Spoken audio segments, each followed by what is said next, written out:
been making people look fabulous for how many years now? I think about 8 years. Up until 8 years ago, I used to say 10. So I don't want to date myself. Let's just say over 10 years. Over 10 years. And where did you find your love of makeup?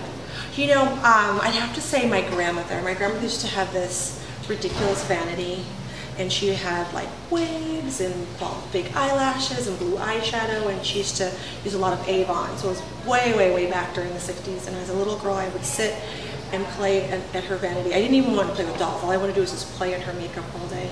She used to tell stories that she would look for her fake lashes and I would have put them somewhere else and all that. So I have to say my grandmother is one of my biggest influences. And today you are shooting for Smashbox. Can you tell us the key look that you're doing today? You know, we're doing actually a series of looks, and I want to say one of the kind of overall themes is, you know, glowy, peachy, gorgeous cheeks, lips, and the skin is just really glowy and luminous. And that's one of my favorite looks. I think every makeup artist has something that they're really great at, or that they try to focus on in mind, is really beautiful skin that doesn't look heavy or cakey and it's luminous. And anything that is peachy, you can't go wrong, because it just tends to add this beautiful, warm glow to your skin.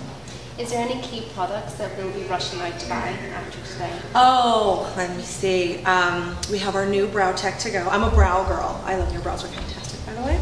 I'm a brow girl, so I have to say anything that really helps to fill and define the brow, that's one of my key things, and anything that really helps to create that luminosity on the cheeks. So maybe Brow Tech to go, a little bit of our luminizing primer that's coming out. We have this fabulous contour kit, so it kind of gives you the ABCs and the 1, 2, 3s on how to contour the face and really add depth and dimension. So those are my 3 favorites as of now. You know, they change monthly, weekly, and daily. You mentioned the primer, but is there a makeup or is there a product that you really, really love as a makeup artist that's a true secret that we don't know about?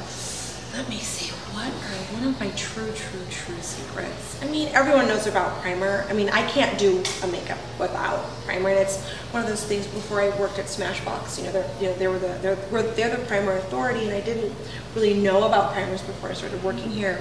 And now it's like myself and all my friends, including my assistants, we all have to use primer. I think the color correcting primers, people are still a little bit confused with those, and they are the key to creating really gorgeous, perfect skin that doesn't look makeup-y.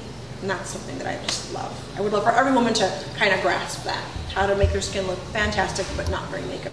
Smashbox have brought out a masquerade palette for autumn-winter. Is there any tips that you can give us for the autumn-winter season? Oh, masquerade, that is, when we actually got to do the look for that collection, it is amazing. The palette is, well, each piece of it, I have a fondness for each piece of it, but I have to say the eyeshadow palette, those 9 colors, and it's basically 3 trios, 9 colors, and the purpley kind of aubergine colors, like purpley taupe, great for a modern wash of color. I think the monochromatic look is something that's really modern right now, so it's a lot less about liner, more about really getting the color around the eye. Picking tones that are all kind of right in the same color family, so because those are more aubergine and more purpley taupe, any eye color can wear it, any complexion can wear it, because you're just doing a wash of color.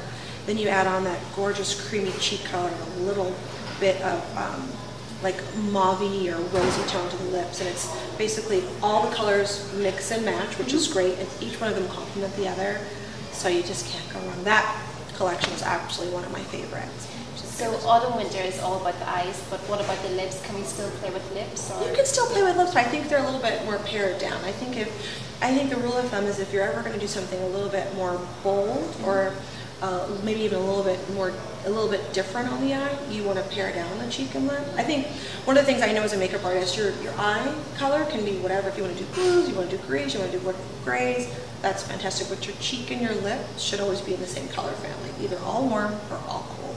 And that way you have a really more of a conducive look. Perfect. Thank you for talking to sugarfix.com. Thank you, Sugarfix. Oh, sorry. I was distracted by the men. That sometimes happens.